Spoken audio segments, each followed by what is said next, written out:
आपने repo rate और CRR के बारे में सुना तो होगा, लेकिन एसएलआर होता क्या है और ये बैंक को किस तरह से कंट्रोल करता है?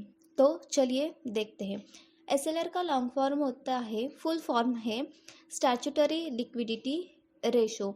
ये एक रूल होता है जो आरबीआई बैंक्स को फॉलो करने को बोलता है।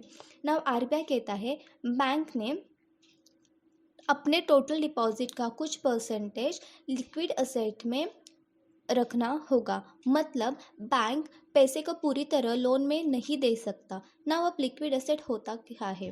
देखो, लिक्विड एसेट्स वो चीज़ें हैं जिन्हें बैंक तुरंत कैश में कन्वर्ट कर सकता है, जैसे कि कैश, गोल्ड, गवर्नमेंट सिक्योरिटीज़।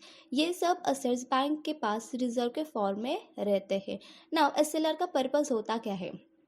तो देखो, बैंकिंग सिस्टम को सेफ रखना ताकि बैंक के पास हमेशा थोड़ा पैसा रेडी हो। इन्फ्लेशन को कंट्रोल करना, जब एसएलआर बढ़ता है बैंक्स के पास कम पैसा बचता है लोन देने के लिए। क्रेडिट सप्लाई कम होती है, इन्फ्लेशन कंट्रोल होता है।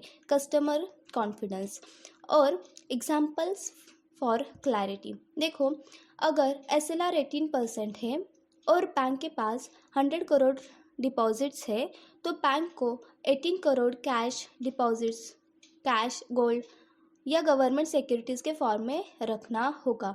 बाकी 82 करोड़ वो लोन के लिए यूज़ कर सकता है।